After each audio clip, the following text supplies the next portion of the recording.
The morning sun cast long shadows across Camp Pendleton as Colonel Sarah Martinez stepped out of her civilian sedan. At 42, she had learned that sometimes blending in served her better than standing out. Today was one of those days. Dressed in simple civilian clothes, dark jeans, a plain white t-shirt, and worn sneakers, she looked more like a visiting family member than one of the highest-ranking officers on the base. Sarah had been away for 3 months on a classified assignment overseas. The mission had been successful, but it had taken its toll. She was exhausted, both physically and mentally, and all she wanted was to grab a quick meal before reporting to her commanding officer. The thought of facing the mountain of paperwork and briefings that awaited her made her stomach turn, but first, she needed coffee and something resembling real food. The mess hall was bustling with activity when she walked in. Marines of various ranks filled the long tables, their conversations creating a steady hum of noise that felt familiar and comforting. Sarah had always loved the energy of the mess hall. It was where the real Marine Corps lived, where rank sometimes mattered less than the shared experience of service. She grabbed a tray and joined the line, keeping her head down and avoiding eye contact. She wasn't trying to hide exactly, but she wasn't ready for the salutes and formal recognition that would come once people realized who she was. For just a few more minutes, she wanted to be anonymous, to remember what it felt like to be just another Marine grabbing breakfast. The line moved slowly, and Sarah found herself listening to the conversations around her. Behind her, 2 young privates were discussing their weekend plans. To her left, a sergeant was explaining something about proper equipment maintenance to a group of newer recruits. The familiar rhythm of military life washed over her, and, for the first time in months, she felt truly relaxed. That's when she noticed him. Corporal Jake Thompson was holding court at one of the center tables, his voice carrying over the general noise of the mess hall. He was tall and broad-shouldered, with the kind of confidence that came from being good at his job and knowing it. At 26, he had served 2 tours overseas and had earned the respect of his peers through a combination of skill, leadership, and an unshakable belief in his own abilities. "I'm telling you," Jake was saying to the Marines around him, "half these officers have never seen real combat. They sit behind desks pushing papers while we do the real work. And don't even get me started on the female officers they keep promoting just to meet their quotas." Sarah's jaw tightened, but she forced herself to remain calm. She had heard similar comments before, and, while they never stopped stinging, she had learned to pick her battles. This wasn't the time or place for a confrontation, especially not when she was officially supposed to be reporting for duty in less than an hour. "Come on, Thompson," one of the other Marines said, lowering his voice slightly. "You can't say stuff like that. What if someone hears you?" Jake laughed, a sound that carried more arrogance than humor. "What are they going to do? Court-martial me for speaking the truth? I've been in this Corps for 8 years, and I've seen what real leadership looks like. Most of these promoted females couldn't lead a squad to the bathroom, let alone into combat." The Marines around him looked uncomfortable, some nodding reluctantly while others stared down at their food. Sarah could see the conflict in their faces, the desire to speak up warring with the unspoken rule that you didn't challenge someone like Thompson, who had earned his stripes the hard way. Sarah reached the front of the line and began loading her tray with scrambled eggs, bacon, and toast. The mess hall staff worked efficiently, barely looking up as they served the steady stream of Marines. She grabbed a cup of coffee and turned to find a seat, scanning the room for an empty spot where she could eat in peace. Most of the tables were full, and the few empty seats were scattered among groups of Marines who were deep in conversation. Sarah spotted an empty chair at a table near the back and made her way toward it, navigating carefully through the maze of chairs and people. She was almost there when it happened. Corporal Thompson had gotten up from his table to grab more coffee, and he was walking back with his mug in one hand and his phone in the other, reading something on the screen. He wasn't paying attention to where he was going, his path intersecting directly with Sarah's as she approached her chosen table.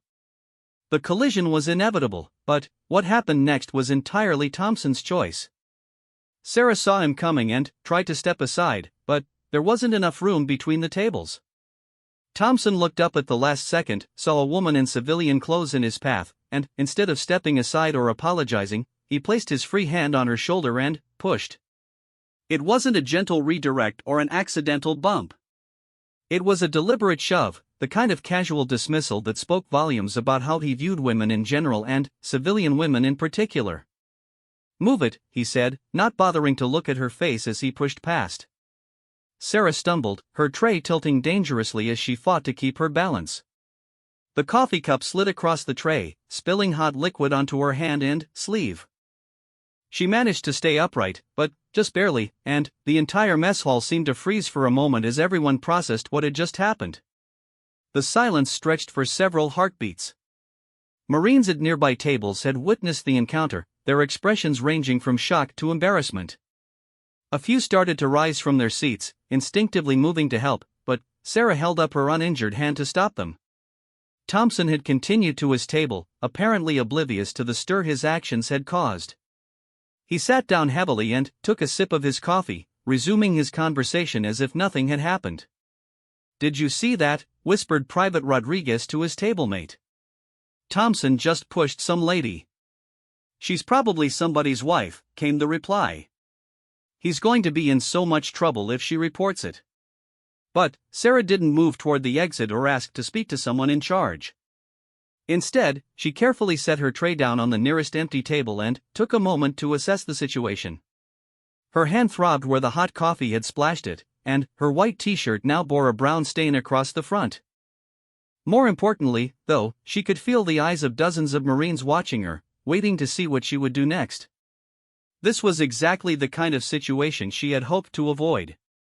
In less than an hour, she would be back in uniform, resuming her duties as one of the highest-ranking officers on the base. The professional thing to do would be to ignore the incident, clean herself up, and deal with Thompson through proper channels later. But Sarah had spent her entire career fighting for respect in a male-dominated institution.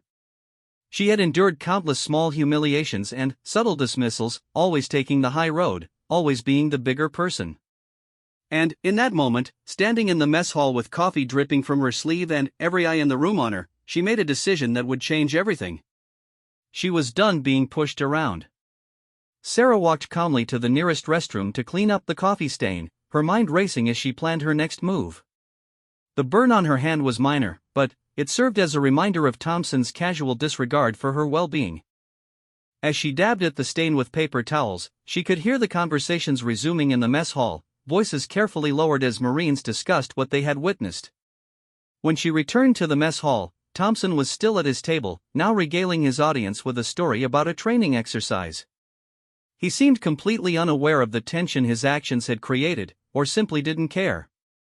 Sarah retrieved her tray and found a seat at a table where she could observe him without being obvious about it. As she ate her breakfast, Sarah listened to the conversations around her. Word of the incident was spreading through the mess hall in hushed whispers, with each retelling adding new details and speculation about who she might be and what would happen next. "I heard she's General Morrison's daughter," one Marine whispered. "No way, she's too old," another replied. "Maybe she's someone's wife?" "Whoever she is, Thompson messed up big time," a third voice added. Sarah found herself oddly fascinated by the speculation. These Marines had no idea who she was, but they instinctively understood that Thompson had crossed a line. The respect for family members and civilian visitors was deeply ingrained in Marine culture, and his casual dismissal of her had violated an unspoken code of conduct. As she finished her meal, Sarah noticed that several Marines were glancing in her direction with expressions that ranged from curiosity to concern. A young private at a nearby table caught her eye and offered a small, apologetic smile, as if trying to make up for his fellow Marine's behavior. The kindness of that gesture struck her deeply. These were good people, she realized, led astray by the toxic attitudes of Marines like Thompson. They deserved better leadership, and it was her job to provide it. Sarah checked her watch and realized she had about 30 minutes before she needed to report for duty. 30 minutes to decide how to handle this situation. She could file a formal complaint and let the system deal with Thompson through proper channels. It would be quiet, professional, and ultimately effective.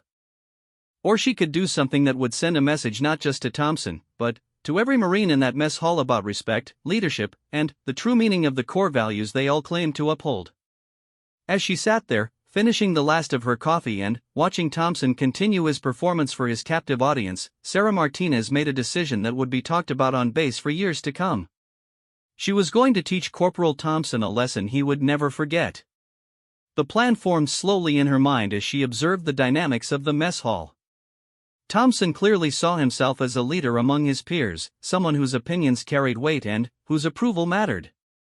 He had built his reputation on a combination of combat experience and the kind of casual disrespect for authority that some Marines mistook for strength. Sarah had dealt with Marines like Thompson before. They were usually competent soldiers who had let their egos override their judgment. They responded to displays of power and authority, but only when those displays came from someone they respected.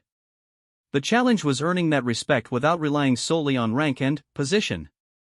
As she sat there planning, Sarah became aware that someone was approaching her table. She looked up to see a young lance corporal standing nervously beside her chair, his hands clasped behind his back in a position of attention. "Excuse me, ma'am," he said quietly, his voice barely audible over the noise of the mess hall. "I just wanted to apologize for what happened. Corporal Thompson's behavior was unacceptable, and if you need someone to witness what happened, I'd be happy to provide a statement." Sarah looked up at the young Marine, noting the genuine concern in his eyes and the respectful way he carried himself. This was the kind of Marine the Corps was supposed to produce, someone who stood up for what was right, even when it was difficult. "Thank you," she said simply. "What's your name?" "Lance Corporal Martinez, ma'am." "Elena Martinez." Sarah smiled at the coincidence of shared names. "Thank you for offering, Elena. I appreciate your integrity." The young woman nodded and started to turn away, then hesitated. "Ma'am, if you don't mind me asking, are you planning to report what happened? Because if you are, there are others who saw it too. We don't like seeing people treated that way, especially not in our mess hall." The comment confirmed what Sarah had suspected. Thompson's behavior wasn't just offensive to her personally, it was damaging to the morale and cohesion of the unit. His casual disrespect for women reflected poorly on all the Marines present, and they knew it. "I'm still deciding how to handle it," Sarah said carefully. "But I want you to know that your willingness to speak up says a lot about your character. The Corps needs more Marines like you." Elena Martinez smiled and returned to her table, but Sarah noticed that she continued to glance in her direction, as did several other Marines who had overheard the exchange. Word was spreading that the woman Thompson had pushed wasn't just going to disappear quietly, and the anticipation in the room was building. Sarah finished her coffee and checked her watch again. 20 minutes until she needed to report for duty. 20 minutes to set something in motion that would teach Thompson and everyone else in that mess hall a lesson about respect, leadership, and the consequences of casual cruelty. She stood up from her table and walked toward the exit, but instead of leaving, she stopped at the bulletin board near the door. Posted among the various announcements and notices was the duty roster for the week, complete with the names and ranks of every Marine assigned to mess hall duty. Sarah scanned the list until she found what she was looking for: Corporal Jake Thompson, Squad Leader, 2nd Platoon, Alpha Company. His service record number was listed next to his name, along with his assignment details and contact information. She memorized the information and then walked outside, pulling out her phone as soon as she was clear of the building. Her first call was to her aide Duca, a sharp young captain who had been handling her correspondence and scheduling during her absence. "Captain Williams," came the crisp response after the first ring. "Williams, it's Colonel Martinez. I need you to pull the complete service record for Corporal Jake Thompson, service number 2847593, assigned to Alpha Company. I want everything: fitness reports, disciplinary actions, commendations, the works." "Yes, ma'am." "How quickly do you need this?" "Within the hour." "And, Williams, I want you to schedule a meeting with his company commander for this afternoon. Tell him it's regarding leadership development and morale issues within his unit." "Understood, ma'am." "Anything else?" Sarah paused, watching through the mess hall windows as Thompson continued his performance, completely unaware that his world was about to change dramatically. "Yes," she said finally. "I want you to arrange for me to address Alpha Company this afternoon." Full company formation, dress uniforms. Tell them it's a surprise inspection by a visiting dignitary. Ma'am, if you don't mind me asking, what's this about? Sarah smiled, though there was no warmth in it. It's about teaching some Marines the difference between confidence and arrogance, Williams. Between leadership and bullying. Between being a Marine and just wearing the uniform. I'll get right on it, ma'am. Sarah ended the call and took a deep breath of the California morning air. In a few hours, Corporal Thompson would learn that actions have consequences, and that respect is something you earn, not something you take by force. But, first, she had some paperwork to catch up on and a uniform to press.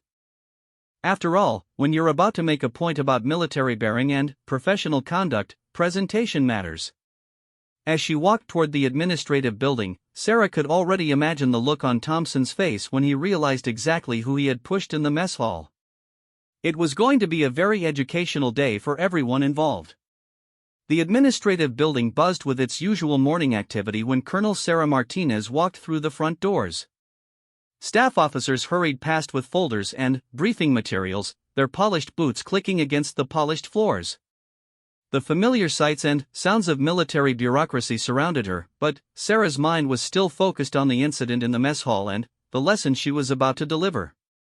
Her office was exactly as she had left it 3 months ago, spotless, organized, and bearing the subtle marks of military precision that defined her professional life.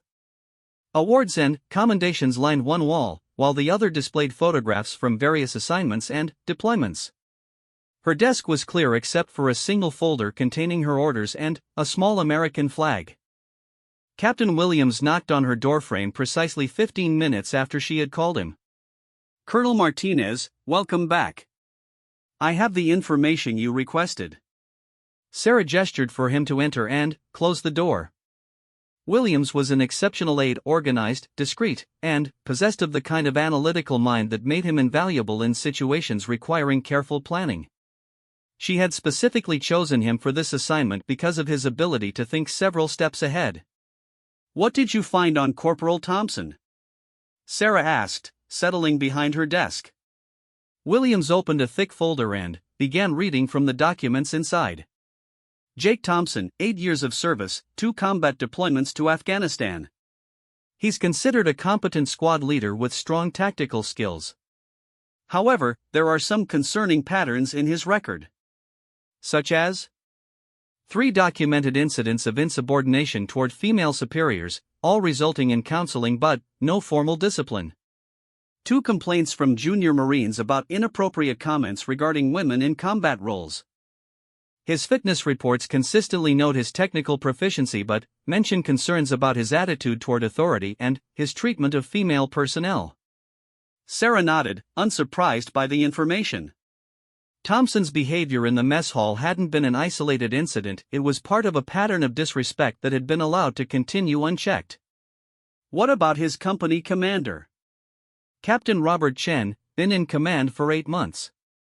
By all accounts, he's a good officer but relatively inexperienced with personnel issues. Thompson's previous commander, Major Stevens, transferred to Quantico last year. According to the notes in Thompson's file, Stevens was planning to address Thompson's attitude problems but ran out of time before his transfer. So Thompson has been operating without proper oversight for almost a year, Sarah mused. It appears so, ma'am. Captain Chen seems to have inherited Thompson as a problem he's not sure how to handle. Thompson's combat record and tactical skills make him valuable, but his attitude issues are becoming increasingly problematic. Sarah leaned back in her chair, processing the information. This was more than just teaching one Marine a lesson, it was about addressing a systemic failure of leadership that had allowed toxic behavior to flourish unchecked. Tell me about Alpha Company's recent performance, she said. Williams flipped through several pages before responding. Overall competency is high, but morale surveys show some concerning trends. Female Marines report feeling unwelcome or disrespected, and several junior Marines have requested transfers. The company has had higher than average incidents of disciplinary problems over the past 6 months. All pointing back to leadership and climate issues, Sarah observed. Yes, ma'am.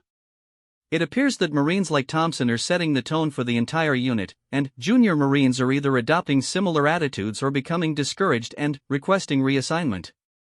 Sarah stood and walked to the window, looking out at the base where thousands of Marines were going about their daily duties. Each one of them deserved leadership that inspired them to be their best, not bullies who made them question their worth or belonging in the Corps. "What time is the company formation scheduled?" she asked. 1400 hours, ma'am. Captain Chen was told it was a surprise inspection by a visiting dignitary. "The company will be in dress blues, full formation." "Perfect. And you've arranged my meeting with Captain Chen beforehand?" "Yes, ma'am. He'll be in conference room B at 13:30. I told him it was regarding leadership development and morale issues within his unit." Sarah returned to her desk and picked up the folder containing Thompson's service record. 8 years of service, and no one had ever properly addressed his attitude problems. How many young Marines had been affected by his toxic leadership? How many women had endured his casual disrespect? How many good Marines had transferred out rather than deal with the hostile environment he helped create? "Williams, I want you to pull the records for every Marine who has requested transfer out of Alpha Company in the past year. I also want to see the most recent morale survey data for the company, broken down by gender and rank." "Yes, ma'am. Should I also prepare talking points for your meeting with Captain Chen?" "No, I think I have plenty to discuss with him. But I do want you to make sure the company formation is properly set up. I want every Marine in Alpha Company present, including those who might normally be excused from formations." Williams made notes in his portfolio. "Ma'am, if you don't mind me asking, what's the endgame here? Are we looking at formal disciplinary action for Corporal Thompson?" Sarah considered the question carefully. "The endgame is creating a teaching moment that will resonate throughout the space. Thompson's behavior this morning was unacceptable, but it's also symptomatic of larger problems. We're going to address both the individual incident and the systemic issues that allowed it to happen." "Understood, ma'am." After Williams left, Sarah spent the next hour reviewing intelligence reports and administrative updates from her absence. But her mind kept returning to the scene in the mess hall and the look of casual dismissal on Thompson's face as he pushed her aside. That look represented everything wrong with a certain segment of the Corps: the arrogance, the entitlement, the belief that rank and respect were things you could take by force rather than earn through character. At noon, Sarah changed into her dress blue uniform, taking extra care with every detail. The ribbon rack on her chest told the story of 20 years of distinguished service, combat deployments, leadership schools, commendations for valor and excellence. Each ribbon represented not just an achievement, but a moment when she had proven herself worthy of the trust placed in her by the Marines under her command. The uniform fit perfectly, tailored to her frame and pressed to razor-sharp precision. The blood stripe down her trouser legs marked her as an officer, while the silver eagles on her collar identified her rank to anyone who bothered to look. It was a far cry from the civilian clothes she had worn to the mess hall, and that was exactly the point. At 13:15, Sarah made her way to Conference Room B for her meeting with Captain Chen. She arrived early, wanting to observe his demeanor when he entered the room and saw her for the first time. Captain Chen knocked on the doorframe at exactly 13:30, his posture confident but respectful. He was a compact man with sharp features and intelligent eyes, carrying himself with the bearing of someone who took his responsibilities seriously. Captain Chen reporting as ordered, "Ma'am," he said, coming to attention when he saw her uniform and rank. "Please, have a seat, Captain," Sarah said, gesturing to the chair across from her. "I understand you've been commanding Alpha Company for about 8 months now." "Yes, ma'am. It's been a challenging but rewarding assignment." Sarah studied his face carefully. "Tell me about the challenges." Chen shifted slightly in his chair, clearly trying to decide how much to reveal. "Well, ma'am, Alpha Company has a strong operational capability, but we've had some personnel issues." "Nothing major, just the usual challenges of managing Marines with strong personalities." "Strong personalities," Sarah repeated. "Can you be more specific?" "Ma'am, if I may ask, what is this meeting regarding?" "My aide told me it was about leadership development, but I sense there's something more specific you want to discuss. Sarah appreciated his directness. Captain, this morning I witnessed one of your Marines, Corporal Thompson, physically push a civilian woman in the mess hall. The incident was unprovoked, disrespectful, and completely contrary to Marine Corps values. I want to understand how such behavior is possible in your command. Shen's face went pale, and he leaned forward in his chair. Ma'am, I had no idea. If you could provide me with more details, I'll investigate immediately and take appropriate action. I'm sure you will, Captain. But what I'm more interested in is how we got to this point. Corporal Thompson's service record shows a pattern of problems with authority and disrespect toward women. How are you addressing these issues? Ma'am, I inherited some challenging personnel when I took command. Thompson is one of my most experienced squad leaders, and his tactical skills are exceptional. I've been working to address his attitude issues, but it's been a gradual process. Sarah nodded, recognizing the honest frustration in Chen's voice. Captain, let me ask you something. If one of your Marines was struggling with marksmanship, how would you handle it? I'd identify the problem, provide additional training and supervision, and ensure improvement before allowing them to continue in their role, ma'am. And if they continue to fail to meet standards? I'd remove them from duties requiring marksmanship proficiency until they demonstrated competency, ma'am. So why would we handle leadership and character deficiencies any differently? The question hung in the air between them, and Sarah could see Chen processing the implications. He was a good officer, but he had been treating Thompson's character problems as minor issues rather than fundamental failures of military bearing. Ma'am, you're absolutely right. I've been too focused on Thompson's technical skills and not enough on his character and leadership example. That's a failure on my part as a commander. The good news, Captain, is that failures can become learning opportunities. This afternoon, your company is going to receive some education about respect, leadership, and the true meaning of military bearing. I want you to observe your Marines' reactions carefully, because those reactions will tell you everything you need to know about the climate in your unit. Shen straightened in his chair. Yes, ma'am. What do you need from me? I need you to ensure that every Marine in Alpha Company is present for the formation, including Corporal Thompson.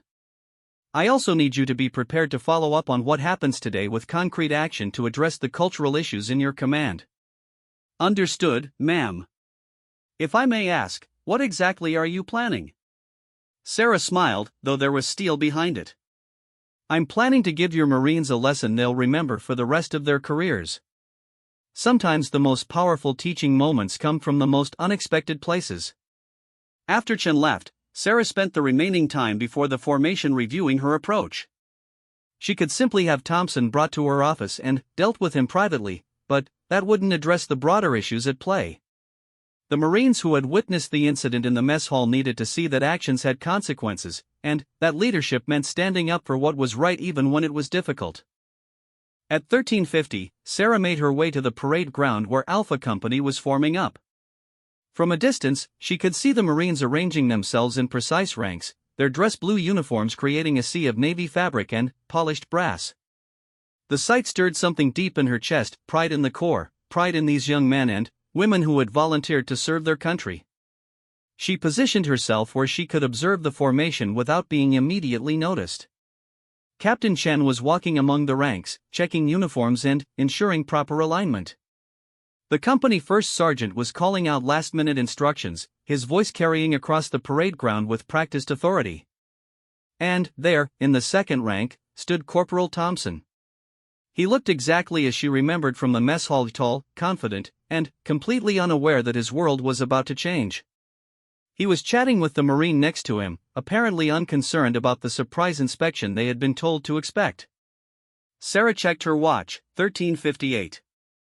In 2 minutes, she would step onto that parade ground and begin a lesson that would resonate far beyond Alpha Company. Word would spread throughout the base about what happened here today, and every Marine would understand that respect was not optional, regardless of rank or position. At exactly 1400 hours, Sarah stepped into view of the formation and began walking across the parade ground. The first Marines to notice her approaching fell silent, their conversations dying away as they processed what they were seeing. The silence spread through the ranks like ripples on a pond, until the entire company stood in perfect stillness. Captain Chen noticed the change in his Marine's demeanor and turned to see what had captured their attention. When he saw Sarah approaching in her dress blues, the eagles on her collar glinting in the afternoon sun, his eyes widened with understanding. "Company, attention," he called out, his voice cracking slightly with the sudden realization of what was about to unfold. 150 Marines snapped to attention in perfect unison, their movement creating a sharp crack that echoed across the parade ground. Sarah continued her approach, her bearing radiating the kind of command presence that could only come from years of proven leadership. As she drew closer, she could see the confusion and growing apprehension on the faces of the Marines in the formation. They had been expecting a routine inspection, but the electric tension in the air told them this was something entirely different. Sarah stopped directly in front of the formation, her eyes scanning the ranks until they found Corporal Thompson. For just a moment, their gazes met across the space between them, and she saw the exact instant when recognition dawned in his eyes. The look of casual arrogance she had seen in the mess hall was gone, replaced by something approaching panic as Thompson realized exactly who he had pushed just a few hours earlier. Sarah smiled and began to speak. The silence on the parade ground was absolute. 150 Marines stood frozen in perfect attention, their dress blue uniforms creating neat geometric lines against the California sky. The only sound was the distant hum of base activity and the occasional snap of flags in the afternoon breeze. Colonel Sarah Martinez stood before Alpha Company, her bearing radiating the kind of authority that could silence a room with a glance. Her uniform was immaculate, every ribbon and decoration precisely placed, every crease sharp enough to cut paper. But it was her presence that commanded attention, the unmistakable aura of someone who had earned every rank, every ribbon, every mark of respect through years of proven leadership. She let the silence stretch for nearly a full minute, her eyes moving slowly across the ranks of Marines. Some met her gaze directly, their faces showing curiosity mixed with growing apprehension.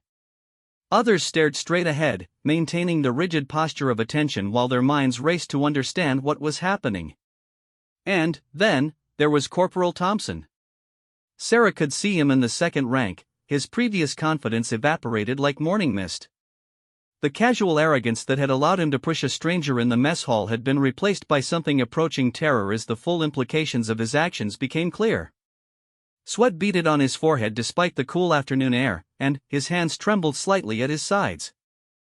"Good afternoon, Marines," Sarah said finally, her voice carrying clearly across the parade ground without seeming to strain.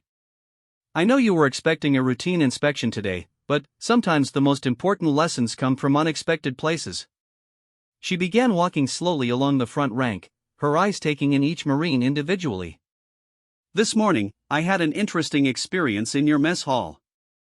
I was dressed in civilian clothes, just another person grabbing breakfast before starting their day. And I witnessed something that I think provides an excellent teaching opportunity for all of us." Captain Chen stood at the far end of the formation, his face pale as he began to understand the direction this was heading. The company first sergeant, a grizzled veteran with 25 years of service, watched with the sharp attention of someone who recognized that they were about to witness something significant. "You see," Sarah continued, still walking slowly along the front rank, "I saw a Marine, one of your fellow brothers in arms, demonstrate a complete failure of military bearing, respect, and basic human decency. This Marine decided that because someone appeared to be a civilian, because they appeared to be vulnerable, they could be dismissed, pushed aside, treated as less than human." The tension in the formation was palpable now. Marines who had been in the mess hall that morning were beginning to connect the dots, their faces showing dawning understanding. Word began to spread through the ranks in barely perceptible whispers, and Sarah could see the story of the morning's incident rippling through the formation like electricity through water. "Now, I know what some of you are thinking," Sarah said, stopping her walk and turning to face the formation directly. "You're wondering who this Marine is, and what's going to happen to him. But before we get to that, I want to talk about what this incident represents." She paused, letting her words sink in. "It represents a failure of leadership at multiple levels. It represents the kind of toxic thinking that has no place in our corps. And it represents what happens when we allow ourselves to forget that our actions reflect not just on us as individuals, but on every Marine who has ever worn this uniform. Sarah's voice grew stronger, carrying the passion of someone who had dedicated her life to the values she was defending. When you put on this uniform, you become part of something larger than yourself. You become a representative of the finest fighting force in the world, and every action you take either honors the tradition or diminishes it. She turned and began walking toward the second rank, her eyes fixed on Thompson. The Marine who pushed me this morning forgot that lesson. He forgot that courtesy and respect are not optional values that can be set aside when convenient. He forgot that leadership means protecting those who cannot protect themselves, not taking advantage of them. Thompson's breathing was becoming shallow and rapid. The Marines on either side of him were carefully avoiding eye contact, as if proximity to him might somehow implicate them in his actions. The entire formation seemed to be holding its breath, waiting for the moment when Sarah would identify the guilty party. But here's what I find most disturbing about this incident, Sarah continued, now standing directly in front of Thompson but not yet acknowledging him specifically. It wasn't just a momentary lapse in judgment. The comments I overheard before the incident suggest a pattern of disrespect toward women, toward authority, toward the very values that define us as Marines. She turned to address the full formation again. How many of you have heard similar comments in your barracks, your workplaces, your social gatherings? How many of you have stood by while fellow Marines expressed views that are fundamentally incompatible with our core values? How many of you have chosen silence over courage when confronted with behavior that you know is wrong? The questions hung in the air like accusations, and Sarah could see their impact on the faces of the Marines before her. Some looked ashamed, others defiant, but most showed the uncomfortable recognition that came with acknowledging uncomfortable truths. Let me be clear about something, Sarah said, her voice rising slightly. The Corps does not belong to any single group. It does not belong to men or women, to any particular race or background, to any specific political viewpoint. It belongs to everyone who has earned the right to wear this uniform through courage, dedication, and sacrifice. She turned back toward Thompson, and this time she looked directly at him. Corporal Thompson, front and center. The words hit the formation like a physical blow. Thompson's face went completely white, and, for a moment it seemed as if he might not be able to move. The Marines around him carefully maintained their positions, but Sarah could see the mixture of relief and sympathy in their eyes. Now, Corporal, Sarah said, her voice carrying unmistakable authority. Thompson stepped forward on shaking legs, his movements mechanical and uncertain. He positioned himself in front of the formation and came to attention, though his posture lacked the precision and confidence he had displayed in the mess hall that morning.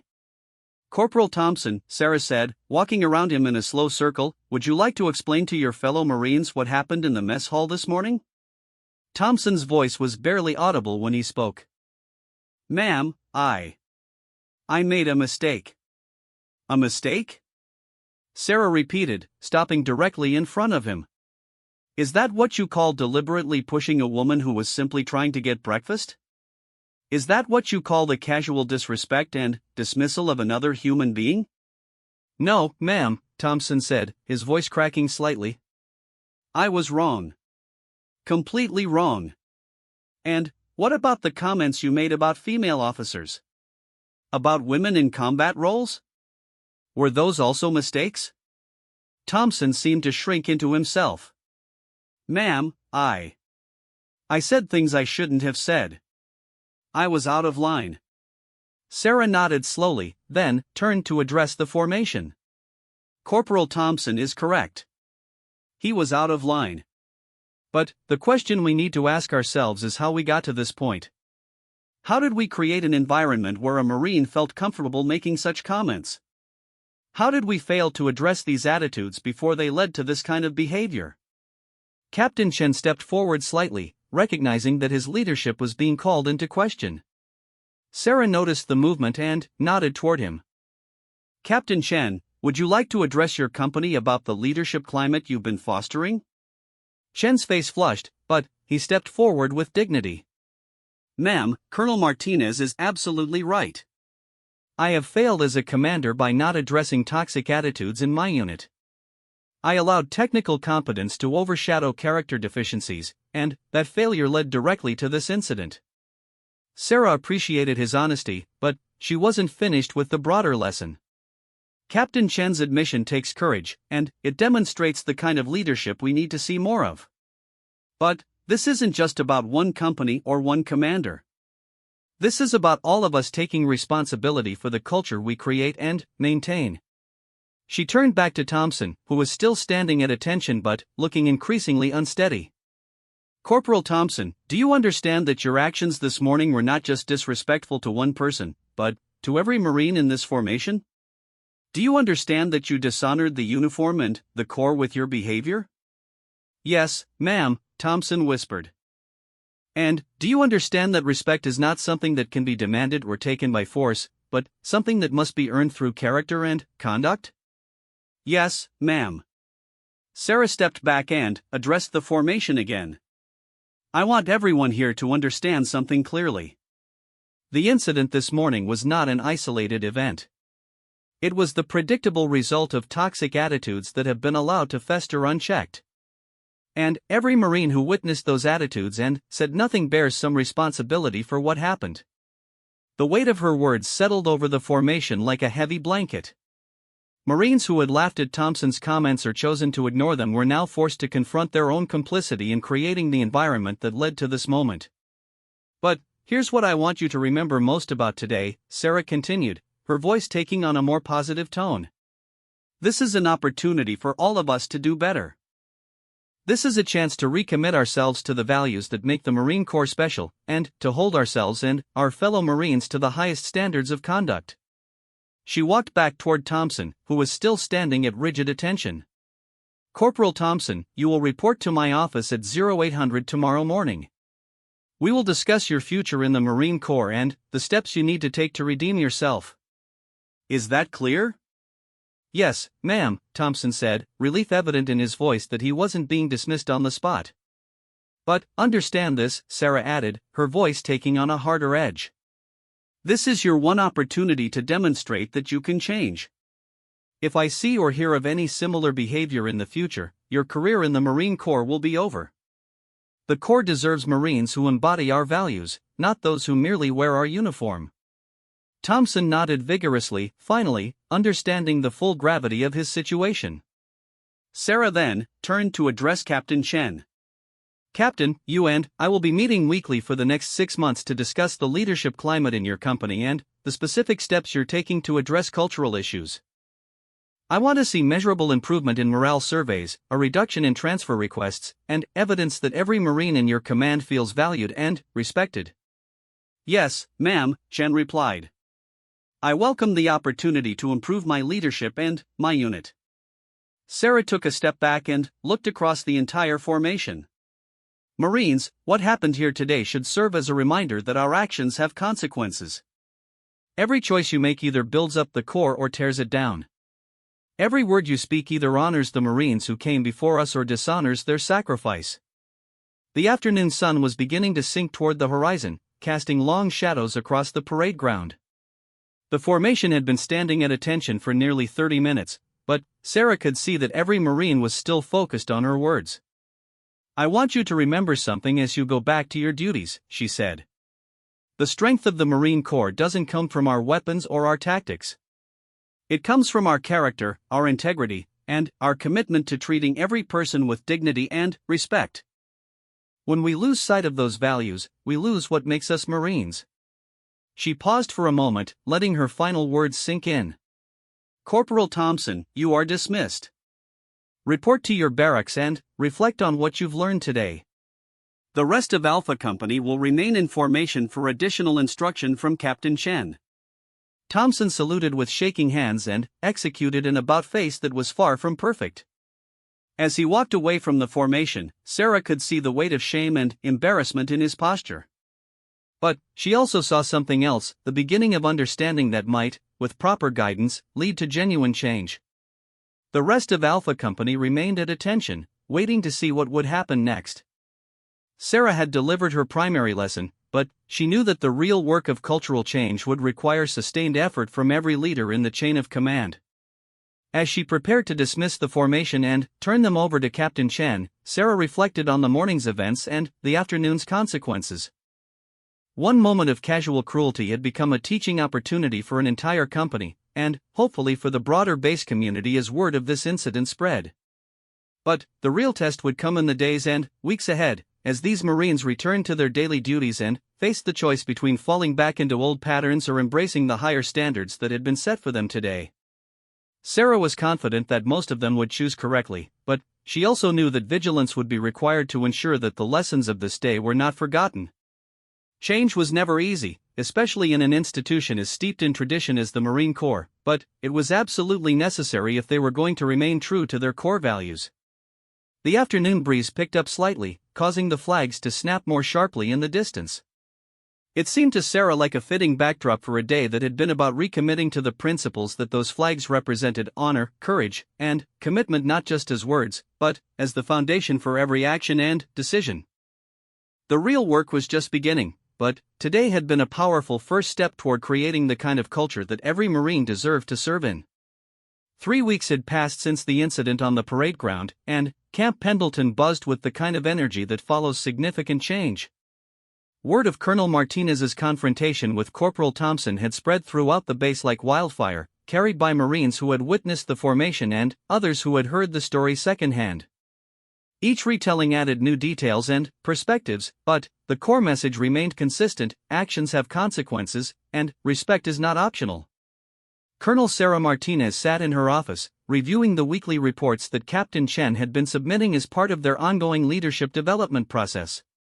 The changes in Alpha Company were remarkable and documented in black and white statistics that told a story of transformation. Transfer requests were down 60% from the previous month. Morale survey scores had improved across every demographic category, with female Marines showing the most dramatic positive changes. Disciplinary incidents had dropped to their lowest levels in over a year, and several Marines who had previously requested transfers had withdrawn their applications. But the real measure of change wasn't in the statistics, it was in the subtle shifts in culture that Sarah observed during her regular visits to various units around the base. Conversations were more respectful, leadership more inclusive, and the kind of casual disrespect that had been normalized was gradually being replaced by genuine professionalism. A knock on her door interrupted her review. "Enter," she called, looking up to see Corporal Thompson standing in the doorway. 3 weeks of intensive leadership counseling and community service had changed him dramatically.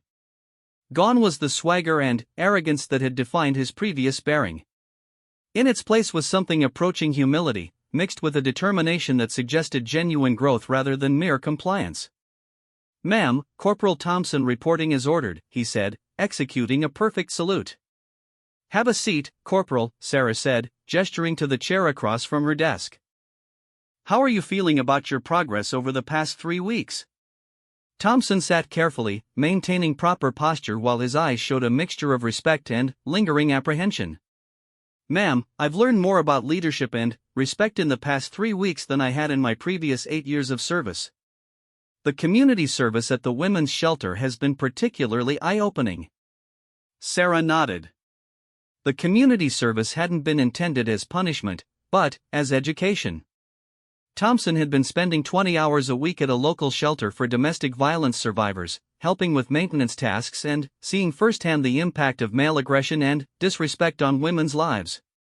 "Tell me what you've learned," she said. Thompson took a deep breath before responding. "Ma'am, I've learned that respect isn't something you can demand or take by force. I've learned that real leadership means lifting others up, not pushing them down. And I've learned that my actions don't just reflect on me, they reflect on every Marine who wears this uniform." "Those are the right words, Corporal. But I'm more interested in how those lessons are changing your behavior. How are you applying what you've learned in your daily interactions with other Marines?" "Ma'am, I've been working to be more aware of how my words and actions affect others, especially junior Marines and female personnel. I've apologized to several Marines for past comments and behavior that were inappropriate. And I've been trying to model the kind of leadership I should have been demonstrating all along." Sarah studied his face carefully, looking for signs of genuine sincerity versus rehearsed responses. What she saw was a man who had been fundamentally shaken by the consequences of his actions and was working hard to rebuild himself from the ground up. Captain Chen tells me you've been one of his most engaged squad leaders in recent weeks. That you've been taking initiative in addressing cultural issues within your squad. Yes, ma'am. I realized that if I wanted to earn back the respect of my fellow Marines, I needed to demonstrate real change, not just talk about it. I've been working with Captain Chen to identify and address problematic attitudes in my squad, and I've been mentoring junior Marines on proper conduct and respect. Sarah picked up a folder from her desk and opened it. I have some interesting reports here. Lance Corporal Rodriguez says you intervened when a Marine in your squad made inappropriate comments about female personnel. Corporal Williams reports that you've been helping newer Marines understand the importance of treating everyone with dignity and respect. And Private First Class Martinez, the young woman who offered to provide a witness statement about our mess hall incident, tells me you personally apologized to her for creating a hostile environment. Thompson's face reddened slightly. Ma'am, Elena Martinez is an outstanding Marine, and I realized that my previous behavior and comments had made it harder for her to do her job. She deserved an apology, and she deserved to know that things were going to be different going forward. And how did she respond to your apology? She was professional but cautious, ma'am. Which I think was appropriate given my past behavior. But she did say she appreciated the gesture and hoped I would continue working to improve the unit culture. Sarah closed the folder and leaned back in her chair. The transformation in Thompson was remarkable, but she knew that lasting change would require ongoing commitment and reinforcement. 3 weeks of good behavior didn't erase 8 years of problematic attitudes. Corporal Thompson, I want to discuss your future in the Marine Corps. Based on your performance over the past 3 weeks and the feedback I've received from Captain Chen and others, I'm prepared to allow you to continue your service. However, that continuation comes with specific conditions. Thompson straightened in his chair, clearly understanding the gravity of what was being discussed. Yes, ma'am. I understand. First, you will continue your community service at the women's shelter for the next 6 months. Second, you will attend monthly counseling sessions with the base chaplain to continue working on personal growth and character development. Third, you will serve as a mentor for junior Marines, specifically focusing on leadership development and respect for others. Yes, ma'am. I accept those conditions. But, most importantly, Sarah continued, you will be held to the highest standards of conduct going forward. Any future incidents involving disrespect, inappropriate comments, or failure of leadership will result in immediate separation from the Marine Corps. Is that understood?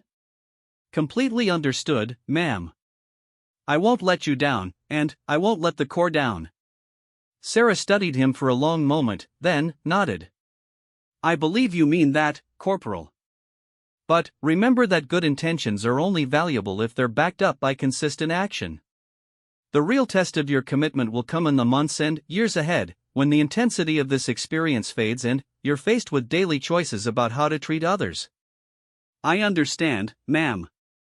I've learned that respect and leadership aren't just things you do when someone's watching, they're who you are all the time.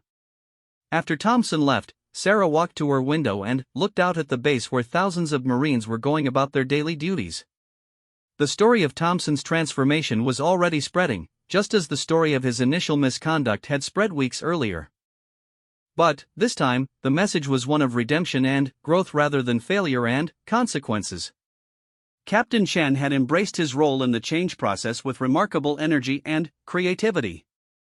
He had implemented new training programs focused on inclusive leadership, established mentorship programs that paired senior and junior Marines across gender and racial lines, and created forums for open discussion about cultural issues within the unit. The weekly meetings between Sarah and Chen had evolved into collaborative planning sessions where they worked together to identify and address systemic issues that went beyond individual behavior problems. They had discovered that many of the cultural issues in Alpha Company were reflections of broader problems throughout the base, and their solutions were now being adopted by other units. Sarah's phone buzzed with an incoming call from the base commander, General Morrison. Colonel Martinez, I wanted to discuss the Alpha Company situation with you. I've been getting reports about the changes you've implemented, and, frankly, the results are impressive. Thank you, sir.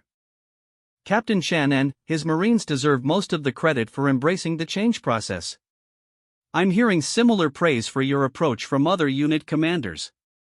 Several have requested to implement similar programs in their commands. I'd like you to develop a comprehensive plan for addressing cultural issues base-wide. Sarah felt a surge of excitement at the opportunity to expand the impact of what they had accomplished in Alpha Company. I'd be honored to take on that responsibility, sir. I believe the approach we've developed could be adapted for implementation throughout the Corps. Excellent. I want you to present your recommendations to the senior staff next week. This kind of proactive leadership development is exactly what we need to ensure the Corps continues to evolve and improve. After the call ended, Sarah reflected on how dramatically things had changed since that morning in the mess hall. What had started as an incident of casual disrespect had become a catalyst for meaningful organizational change that was rippling far beyond the individuals directly involved. But, perhaps the most significant change was in her own understanding of leadership and the power of teachable moments. She had initially planned simply to discipline Thompson for his behavior, but she had realized that true leadership required addressing not just the symptom but the underlying disease that had allowed such behavior to flourish. The afternoon brought another visitor to her office, Lance Corporal Elena Martinez, the young Marine who had offered to provide a witness statement about the mess hall incident. She knocked respectfully and waited for permission to enter. "Ma'am, I wanted to thank you for what you did 3 weeks ago," Elena said after taking a seat. "The changes in our company have been remarkable, and I know it started with you standing up for what was right. How are things different for you now?" Sarah asked. "Ma'am, it's like working in a completely different unit. The inappropriate comments have stopped, the hostile attitudes are gone, and I actually feel like my contributions are valued and respected. Several of the senior Marines, including Corporal Thompson, have made efforts to include me in planning discussions and training activities that I was previously excluded from." Sarah smiled at the concrete evidence of cultural change. "And how do you feel about Corporal Thompson's transformation?" Elena considered the question carefully before responding. "Ma'am, I was skeptical at first. I thought it might just be an act to avoid punishment. But his behavior has been consistently respectful and professional, and he's been actively working to improve the unit culture. I think his change is genuine." "That's an important observation, Elena. Real change takes time to demonstrate, and it requires consistency even when no one is watching." "Ma'am, if I may say so, what you did that day on the parade ground sent a message to every Marine on this base. It showed us that our leaders will stand up for what's right, even when it's difficult. That's the kind of leadership that makes me proud to wear this uniform." After Elena left, Sarah found herself thinking about the broader implications of the past 3 weeks. The incident in the mess hall had been a moment of choice. She could have handled Thompson's behavior through routine disciplinary channels, or she could have used it as an opportunity for transformation and growth. The choice to make it a public teaching moment had been risky. It could have backfired, creating resentment and resistance rather than understanding and change. But, by focusing on education rather than punishment, by holding everyone accountable for creating and maintaining unit culture, and by providing clear paths for redemption and growth, she had created an environment where real change was possible.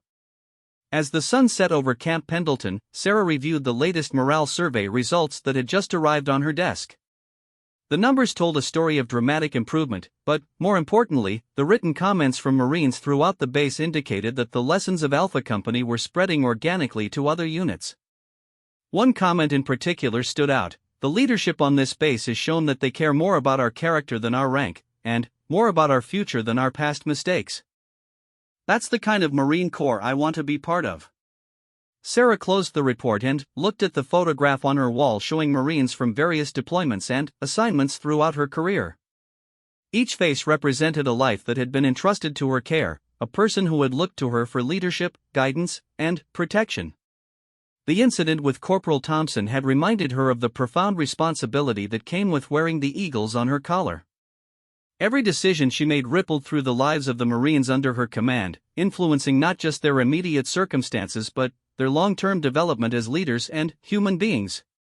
Tomorrow would bring new challenges and new opportunities to shape the culture of the Corps.